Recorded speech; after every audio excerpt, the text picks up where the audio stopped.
So good evening all my favorite students out there. Hello to every one of you. This is Dr. Anisha from Sri Chaitanya Educational Institutions. Welcome you all for our another session of Zoology in NEET 2025 Bridge course. So here we are again. Yes, good evening to every one of you. We have learned till now many of the zoology topics, many of the complicated topics which you are going to use in future for your classes, right? And I am very sure you all have settled down, you all have come out of the result mode that you were there yesterday. I am very sure you all are doing fine now. You all are focused for your studies and oriented to the NEET 2027 exams, right? So here we are again. Let's start studying today. Today we are starting a new topic which will be your first year topic. Yes, we are going to start the most basic topic of your first year, that is the animal kingdom. So we are going to start the very basics parts of it, what all requirements are there, how do we approach this subject, how do we approach this complicated part of it. So now let's start studying. Get your pen and paper ready, get your seats ready. Now we are starting the topic of animal kingdom. Okay, so yes everyone, be ready, stay focused and start studying. So here we are, now we will study the animal kingdom. Okay, so yes, animal kingdom, the kingdom Animalia. Who has given this classification system? See, basic parts of the classification system we know, that is the 2 system, 3 system, 4 system of classification. That basic part of the classification system you will be studying in your botany classes. So what we are going to study here? We are going to study here the animal kingdom part specifically. So kingdom Animalia. First let me tell you that 5 kingdom classification. The 5 kingdom classification, every one of you know who gave this classification system, 5 kingdom classification system. The 5 kingdom classification system was given by R.H. Whitaker. Alright. So R.H. Whitaker has given the 5 kingdom classification system. I know all of you know about it, all of you sure about it. Now we are directly moving on to the part based on what all characteristics this 5 kingdom classification was further classified. Yes, kingdom were further classified. So kingdoms were further classified into different groups. Now what are these various levels or various strata in the classification system? Okay, yes, you all are correct. So the strata of classification system, you know it, maybe you don't remember it right now, maybe you remember it absolutely correctly. So let's just see what all strata. Strata means the layers or the levels of classification system. So the levels of classification system, what all are there? The topmost is the kingdom. We all know it is the kingdom, and we are going to study about the kingdom Animalia. So more than kingdom Animalia or other than kingdom Animalia, we can see kingdom Animalia is further divided into different phylum. Yes, you have to study each and every phylum in detail. Phylum is further classified into classes. Classes are further classified into order. Order is further classified into family, then genus and the species. Alright. So this is the way we study classification system. This is called as the strata of classification. Strata of classification means the layers or the way we classify each and every kingdom. Kingdom Monera, Protista, Fungi and Plantae you will discuss in the parts of the botany. But kingdom Animalia alone we will be discussing over here. So kingdom Animalia, further kingdom Animalia is divided into various phylum. Various phylum is further divided into class, order, family, genus and species. So this is how each and every step divides organisms depending on their groups and layers. So first it is the what all kingdom are divided into different phylum. So kingdom Animalia further divided as different phylum. Now what all phylum are there in the kingdom? Animalia. Kingdom Animalia, and kingdom Animalia is further divided into different types of phylum. What all phylum are there? See here students, very important thing to know that each and every phylum you need to remember their characteristic, and to study these each and every phylum we have to remember how these are layered or which comes after what. So we need to maintain a sequence of this kingdom. We need to maintain how we are studying the animal kingdom. Animal kingdom, the animal world itself, when we are studying, suggests an evolutionary pattern. How unicellular organisms grow into multicellular organisms from these simple forms grow into a most complex forms like humans. So there is a pattern, there is a trend to follow. We cannot just simply disrupt the trend, we just cannot simply disrupt the sequence. So that is why most important thing in studying the classification system is to follow the sequence. Now the sequence we are going to see here in the phylum, what all are there? The first, the most simple and the simplest organism belonging phylum, that is phylum Porifera.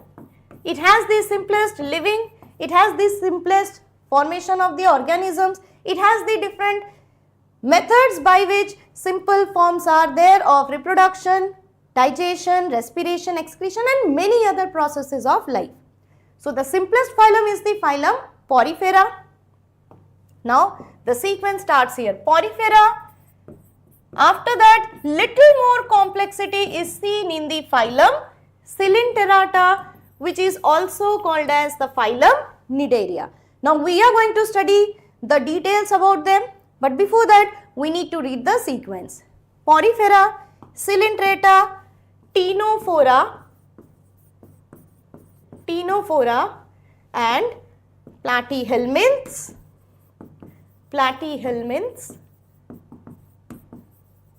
aschelminthes.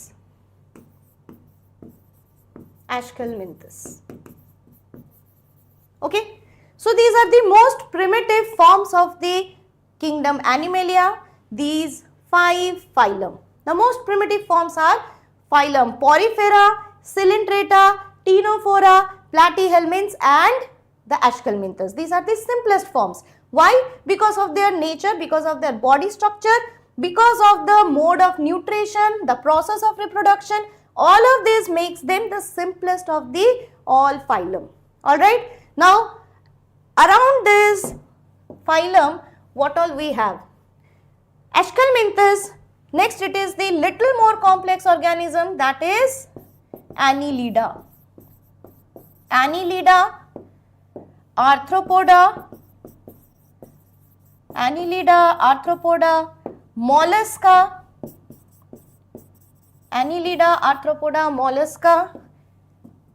echinodermata. Okay, let's not write it first. So let's hear aschelminthes, annelida, arthropoda, mollusca. These 3 sequences of the phylum, now they are little more advanced than the most primitive forms of the phylum. The most primitive forms are Porifera to aschelminthes. They are the most primitive forms. They have a very basic pattern of living, the body structure and other things. Annelida, arthropoda, mollusca is little higher than that. They have a little more complexity in the process of reproduction or their body structure or the different layers present in their body. So now these are even more complex than the most simplest forms.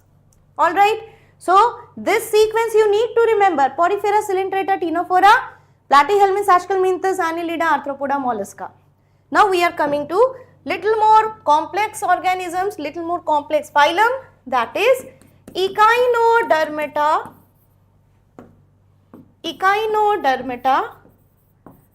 and hemichordata.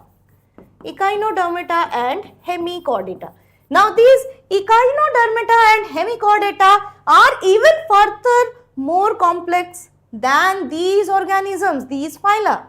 So the phylum which are simplest are the first layers, second is the annelida, arthropoda, mollusca, next layer of the complex complexity goes to echinodermata and hemichordata, and the most complex phylum that we humans belong is the phylum Chordata. So it is the phylum Chordata which is the most complex phylum. Alright, so that is how you need to remember the sequence. Porifera, coelenterata, ctenophora, platyhelminthes, aschelminthes, annelida, arthropoda, mollusca, echinodermata, hemichordata and chordata. Now why we need to read them in sequence? The most important thing, you need to remember them in sequence. Why? Because the sequence will tell you the evolutionary changes. Simplest form of digestion, the process of feeding is present in porifera. Most complex form in the chordates. So what are changed in between is there in the form of a sequence. Similarly, the body structure, the body is just type of some collection of the cells in case of porifera, whereas in case of the chordata it has become very much complex. So we need to follow the sequence and we need to remember them in this sequence itself. So that is why students, it is necessary for you all to remember all the phyla in the sequence, because evolution took place in sequences. Evolution is not a one-day work. Evolution did not happen suddenly. So what happened? It occurred gradually. It happened in a sequential way. So we need to follow the sequence. That is the reason. Now we are coming to the different types of phyla of the animal kingdom. Now how these phylum were classified, classification basis of the different phyla and the kingdom. R.H. Whitaker divided all of these organisms into different phylum and different phylum further classified. Now what are the bases why R.H. Whitaker put these organisms into kingdom Animalia? What characters were carried by them? What characters were present in these group of organisms which we are calling as kingdom Animalia? Why we are calling an organism to belonging to the kingdom Animalia? What all will be the answer? First of all, the cellular structure. The cellular structure tells whether the organism will be a bacteria or an animal or a plant. Cell structure, whether it is a eukaryotic cell or a prokaryotic cell. Prokaryotic cells, definitely it is the Monera. The eukaryotic cells must be there in the kingdom Animalia. So based on the cellular structure, body structure. Second is the body structure. Now body structure, whether the body is unicellular or multicellular. Cell structure can be of different pattern. It can be either prokaryotic or eukaryotic. Based on that, prokaryote or eukaryote, all the organisms belonging to the phylum to the kingdom Animalia is eukaryotic cells. So all the organisms should be eukaryote. Along with that, animals do not have the cell wall. So that specific characteristic must be there. They should not have cell wall deficient. These organisms should be cell wall deficient.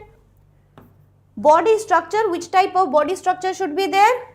They should be multicellular, because unicellular organisms are also there in the group of Monera and some of the fungi. So they should be multicellular organism.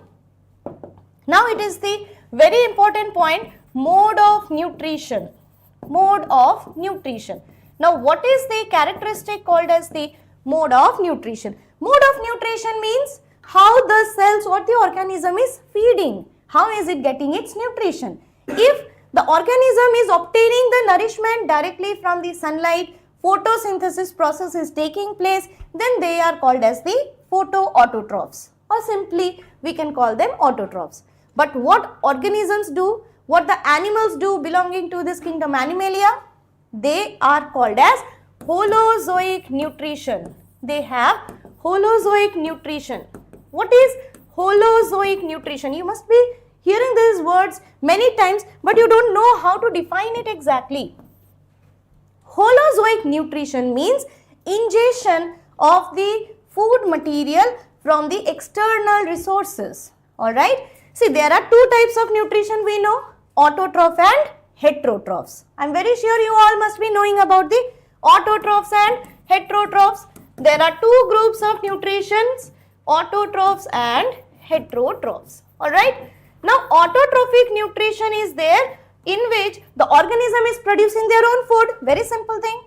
But what are heterotrophs? They are obtaining their food from the external resources. They are obtaining their food from other sources. They are not preparing their food. They are heterotrophs. And when such heterotrophic organisms are ingesting their food, they are engulfing, they are ingesting, almost we can say they are feeding. So that process is called as holozoic nutrition. So ingestion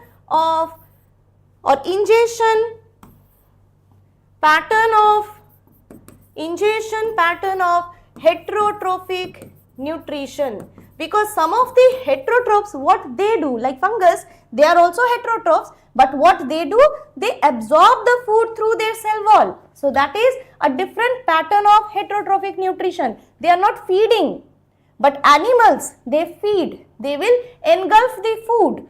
So the engulfment of the food, heterotrophic nutrition, ingestion, or we can say engulfment, that is feeding. Engulfment or ingestion pattern of heterotrophic nutrition is called as holozoic nutrition. So that is the terminology holozoic means. This is called as holozoic nutrition. Okay, clear students?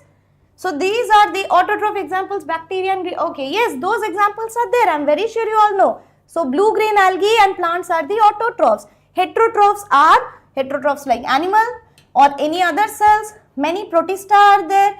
Along with that, there are fungi which are heterotrophs. But those organisms like fungi and many other protista, they will absorb the food directly through their cell wall.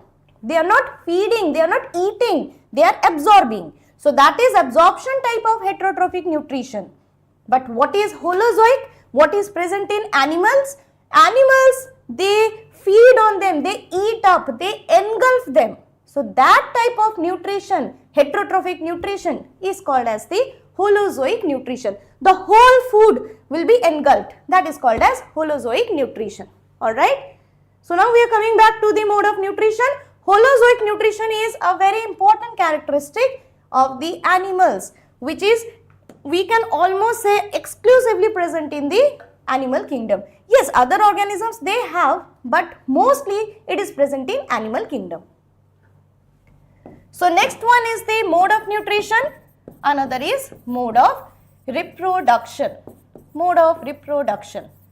Now what is the mode of reproduction? There are asexual and sexual, both the methods of reproduction is present in animals, like hydra, like the poriferans and many other examples. Asexual reproduction is present in animals, but sexual reproduction is definitely present.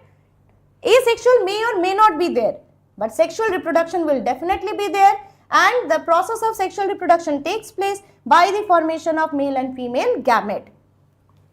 So the pattern or type of sexual reproduction, because sometimes it is self-fertilization in lower organisms, most of the time it is cross-fertilization, gamete formation, external fertilization, internal fertilization. So I am very sure you all now remember about it, because we have already studied these external and internal fertilization in our earlier classes, right? So yes, asexual method of reproduction is there in some of the animals. Sexual mode of reproduction is present in all the animals. So the mode of reproduction should be sexual reproduction, and the type of sexual reproduction, which can be either self-fertilization, as we have seen in some of the tapeworms, self-fertilization takes place, or most of the cases it is cross-fertilization. So depending on the survival process of the organism or the animal, self-fertilization or cross-fertilization takes place. So these are the mode of reproduction. Sexual reproduction is definitely present. Asexual reproduction may be present in some of the lower animals. Okay. So this character should be present an organism to be called as an animal. And phylogenetic relation. Now this is a new terminology, phylogenetic relation. Okay, so phylogenetic relation should be there. Oh, sexual reproduction examples budding. No, Anil, that's not sexual reproduction. That is called as asexual reproduction. Sexual reproduction always be by the formation of male and female gamete, which will undergo the process of fusion to form a zygote. So that is sexual reproduction. Okay. So these are the characteristics, these 5 characteristics based on which any organism will be called as belonging to the kingdom Animalia or simply as an animal. So an animal to be called as a kingdom Animalia, we need the cellular structure to be eukaryotic, it should be cell wall deficient. Second, it should be multicellular, no single cellular organism is there which is animal. Okay, they should be multicellular. Mode of nutrition should be holozoic mode of nutrition, ingestion of the sources of food from outside the body. So that is holozoic nutrition. Mode of reproduction should be sexual reproduction. Asexual reproduction is also present, but mostly sexual reproduction, which can be due to self and cross fertilization. And the phylogenetic relation. Now what is phylogenetic relation? Phylogeny, what is the terminology phylogeny mean? Now here we are, the word phylogeny. Phylogeny means, who can tell me what is phylogeny? Any idea what is phylogeny? Phylogeny means the process of evolution of a species, that is called as phylogeny. Like human species has evolved from a single cellular structure, definitely, but from a single cellular structure we have gone into multicellular. From multicellular we have gone into a different pattern of branching, a different pattern of our lineage. Now we became mammals. In the mammals also we have evolved, and at the end we have become humans. So we have followed a pattern, or we can say lineage. So humans or any organism, any animal of the animal kingdom has followed a pattern or a lineage for becoming an animal. So that is called as phylogeny relation. Phylogeny is evolution of a species. That is called as phylogeny. Now phylogeny relation means, suppose we are taking an example of tiger. Tiger has again 4-chambered heart, closed vessels for circulation. It has brain, cerebrum, cerebellum, all these structures are present, as well as it has skin with the hairs, glands, all the structures of a mammal, all the characteristics of a mammal, all the characteristics of a chordata, and all the characteristics of an animal. When the tiger was evolving, it never produced chlorophyll pigment. The structure or the lineage which produced or which gave tiger in today's date, it never produced chlorophyll as the pigment. So it was not a photoautotroph. So what happened? The lineage got divided. Okay, are you getting the point? See here, we all agree that it is a single cell which gave rise to all the organisms in the body, all the organisms of the world, in the whole biosphere. Whatever we can see today, they all originated from a single cell, correct? But the organism which finally became a tiger never were chlorophyll producing pigment. They never had chlorophyll producing pigment. They were never any cell wall present. So they had a different lineage. Whereas, for example, a banyan tree, they never showed the presence of a holozoic nutrition. They never showed the presence of another method of movement or any other component. So they never showed the presence of the holozoic nutrition or any other characteristics of animal kingdom. So that is the lineage. These are called as lineage. So tiger, or suppose a cow or a dog or a bird, they have phylogenetically related or phylogenetic connections with each other. All the human species, all the animal species, we are phylogenetically closer to each other. The genome of human, the genetic nature of human is not same as that of the genetic nature of a pea plant. That is a plant. We are humans. This is called as phylogenetic relation. I am, or we humans, we are genetically closer to maybe a mice, maybe any other mammal, maybe any other animal. But we are not closer to a fungus. We are not closer genetically, which we call a bacteria. So that is called as phylogenetic relation. Phylogeny means the process of evolution of a species. So how we have evolved, if we study that also, we will place the individual organism as an animal. So that is how we have classified any organism to be an animal or not an animal. Okay? Even fungus do not produce photosynthesis, do not cause any photosynthesis. It also do not utilize the sunlight, but still it is not called as an animal because it does not have the animal characteristics. It has a cell wall, correct? It does not have the holozoic mode of nutrition.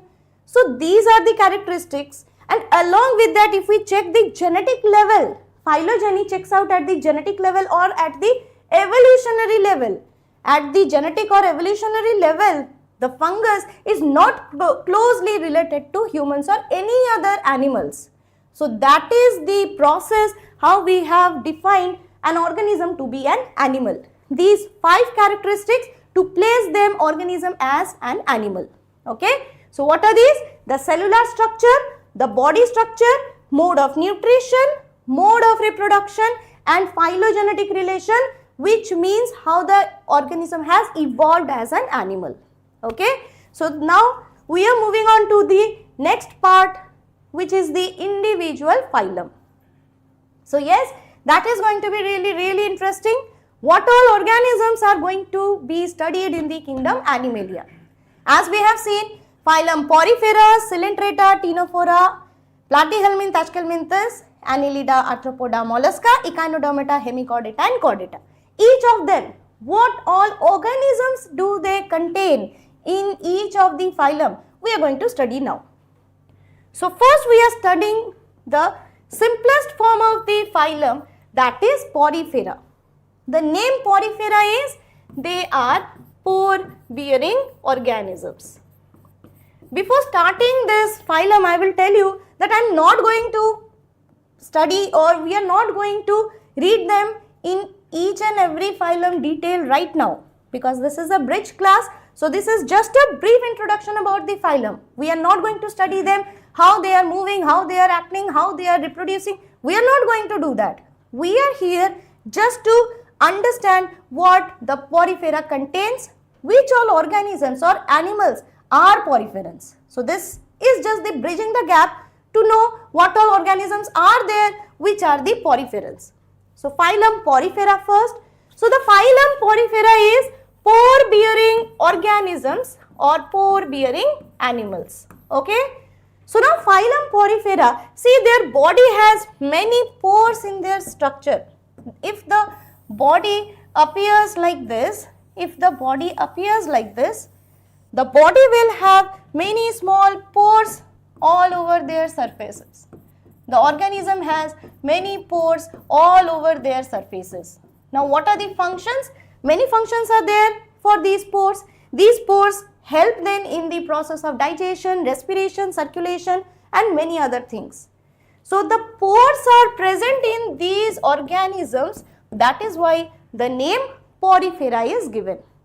Which all organisms are seen as phylum porifera? This organism you have seen here.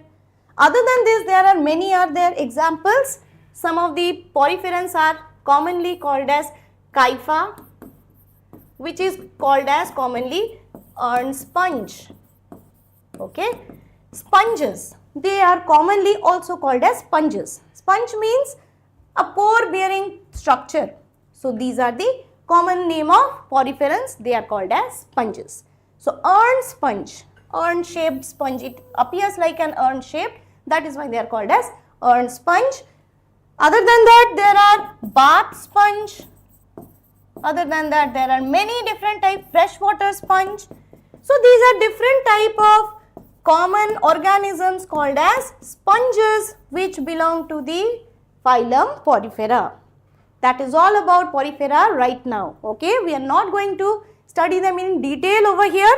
When your actual classes will start, we are going to study them in each and every detail you want. But right now, we will just see which all organisms belong to each and every phylum. Next, it is the phylum coelenterata.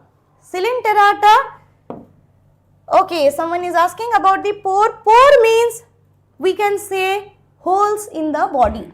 So there are multiple holes or multiple apertures throughout the body present.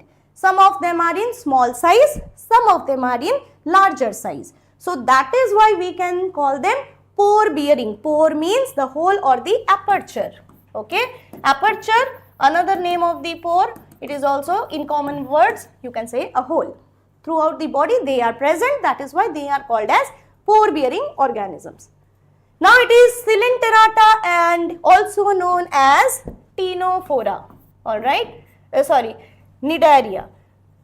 So it is coelenterata or cnidaria. Now cnidarians and coelentrates, they are the common names. They are containing the organisms which are called as commonly called as jellyfishes, this hydra, and this structure over here you can see this structure is attached to the substrate, or we can say it is attached to a surface, and it has a cylindrical body on surface of which many hair-like extensions are present. This is a very unique structure of this organism which we call as sea anemone. This organism is called as sea anemone. So these are not the scientific names, these are the general terminologies we are using here. So hydra, jellyfish, sea anemone, all these organisms, the organisms containing hair-like extensions, hands and feet-like extensions which we call as tentacles. These are called as tentacles. These hair-like extensions are called as tentacles. And this is the body. Body is attached to the surface over here. So these organisms has these type of structure. They are sometimes attached to the surface with a cylindrical body and tentacles, or also like the jellyfishes, they also have the floating body which is almost transparent in the water. So they are called as the coelentrates. One very important thing about coelentrates is they have very poisonous sting in their body. Yes, when you are going to study them in detail, you will study they have a very strong poison in their body which can kill the prey, or they can get protected from the predator with this toxin. So these organisms are now called as the cnidarians or coelentrates. Coelentrates or cnidarians, they have this structure of the body which is either floating or attached to the surface, or we can also say they have tentacles all over its surface, or they are moving around with their arms. They have this type of body. They have transparent jelly-like body, that is why the name jellyfish is given, and they produce a strong toxin for their own protection or for killing the prey. So that is about the organisms of phylum coelentrates. Now phylum coelentrates contain the organisms which we know commonly as jellyfish, hydra you all must be knowing, and sea anemone. Sea anemone is this organism which is very common in the oceans. You will find this sea anemone many places. You all must be heard of corals. Corals are also coelentrates. Coral reefs, the Great Barrier Reef of Australia, the Lakshadweep, all these are corals, and the corals are also coelentrates. So their body has this structure, hard body. They release this hard structure forming mountain-like structure throughout, forming reefs. These reefs are coral reefs. These coral reefs are formed by coelentrates. Okay. So this is about the coelentrates.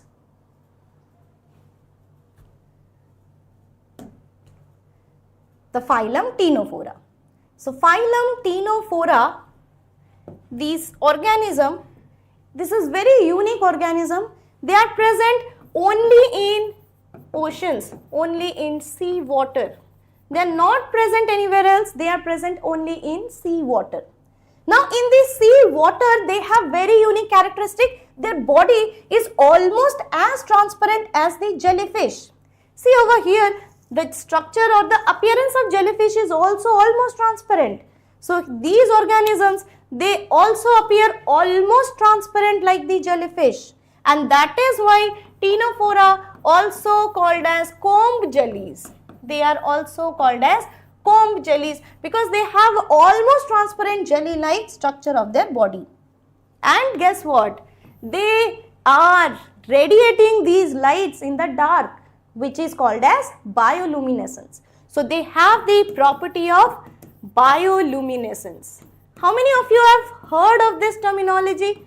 Bioluminescence? All of you know what is bioluminescence? It is a very tough word or a very difficult word you are hearing for the first time in this class. So bioluminescence. What is it? Bioluminescence means, luminescence means enlightening or light, emitting the light. Some of the organisms emit light in the dark. You must be seeing them in the photographs or even sometimes in the seashore, that organisms come with the waves of the water, and in the seashore they will be looking like some of the glowworms. Glowworms or fireflies we can call them. So they appear emitting light in the dark. These organisms which emit light in the dark like the glowworm or we can call the fireflies, they are called as bioluminescent, and the property is bioluminescence. Okay. So these organisms are also like fireflies in the water. So what happens? In the water, in the dark, they also emit light and appear luminescent. So this property is shown by comb jellies or ctenophores. They are called as bioluminescence. So yes, bioluminescence property is also shown by these organisms called ctenophores. Commonly, they are called as comb jellies because they appear jelly-like in structure. They are jelly-like smooth. Now it is the flatworms we call as platyhelminthes. Platy is flat, helminth is worm. So they are flat like a leaf. From their dorsal or ventral surface, from the anterior to posterior surface, from the dorsal and ventral surface, they are parallel or they are flat like a leaf, like a paper, we can say, like the sheet of a paper. So they are flat like a sheet of a paper, they are flat like a leaf. That is why they are called as flatworms. See here, they are flat like a paper. So that is why they are called as flatworm. Okay. All of them are not commonly called as tapeworm or any other name. They have a separate individual organisms of that name. But this one over here, this is not a tapeworm. This one is the Turbellaria. We can call this Turbellaria, belonging to the group Turbellaria. Okay. So this is the one example of flatworm. They are flattened like a sheet of a paper. Similarly, this is the organism which appears like the tape, long tape that is present inside our intestine as an infection. They are called as tapeworm. These organisms are parasitic infections. They cause parasitic infections inside the intestine and many parts of the body. So that is tapeworm. So tapeworm, or we can say the Turbellaria, and many more like flukes. They are all belonging to the phylum Platyhelminthes. So platyhelminths, they contain all the flat worms. Platy is flat, helminth means worm. They are flat like a sheet of a paper. Dorsal and ventral surface are completely flat. That is why they are called as flatworms. Alright. Now moving on to the next phylum, phylum aschelminthes. Aschelminthes, yes. So aschelminthes is, they are commonly called as roundworms. Now why the name round is given? When they appear elongated, cylindrical in structure. So what happens here? In this case, see here, this is the appearance like a thread, or we can call like a pin, but in a very flexible form. pen is rigid. It is not like a pen rigid. It is a very flexible worm-like structure. Now this organism appears cylindrical, but why are we calling it round? Because imagine we have a cylindrical structure. Cylindrical is this structure, right? Like a bottle. So when we cut it in a cross section, when we cut this structure in cross section, what it looks like? If you see the cross section, the cross section will appear round under the microscope. That is how we observe organisms. We learnt it yesterday. Microscopic observations or microscopic examinations. We take samples from the stool or urine or other body parts or body structures. So they show the appearance of this organism in round form. When we cut these organisms as cross section or as half, here transversely, what we see? We see the round outline of these organisms. Because of the presence of the round outline, they are called as roundworms. They are not round in appearance, they are elongated, cylindrical in appearance. But what happens when we cut them in cross section? The cross section outline appears round. That is why the name roundworm is given. So this is the roundworm. The name roundworm is given like this. Now what all roundworms are there? Roundworms are also parasitic like the flatworms. Roundworms are also intestinal parasites, tissue parasites, and various parts of the body are affected by these parasites. So now roundworms, this is an example of the roundworm which is called as Ascaris. Another example of this roundworm, different types of roundworms are there, pinworm, hookworm, giant roundworm, different types of roundworms are there, but all of them have the cylindrical body and a round outline in their microscope. So they are called as roundworms. Annelida. Annelida is annelids. They have annulus in their body. Now annelida, the word annulus, from the word annulus it is coming. Annulus means ring. So the word means ring. They have ring-like patterns in their body.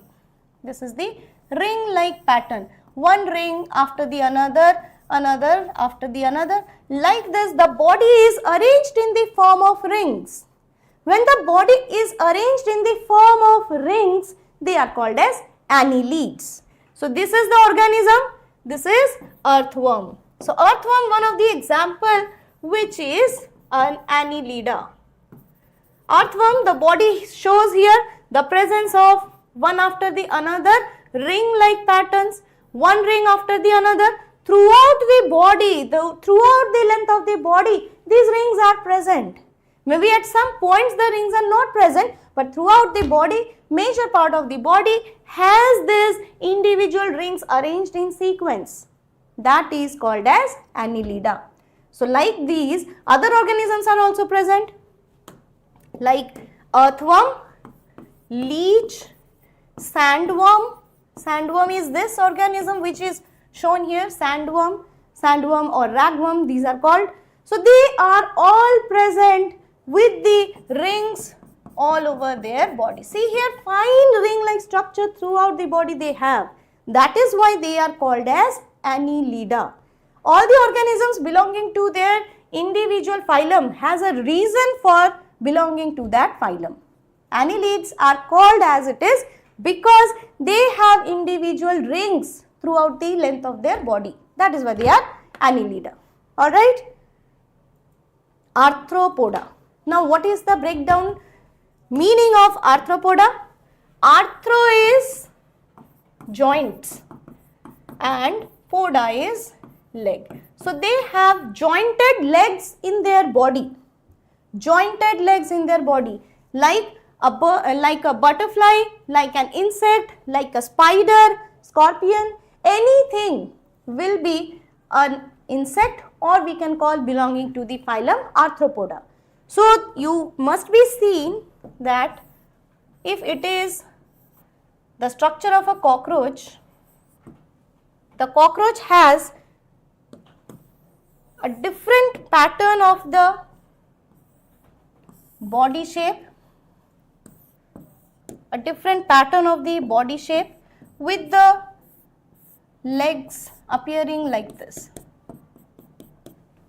The legs appear with multiple joints present in them, and these are the fine hairs present throughout their body.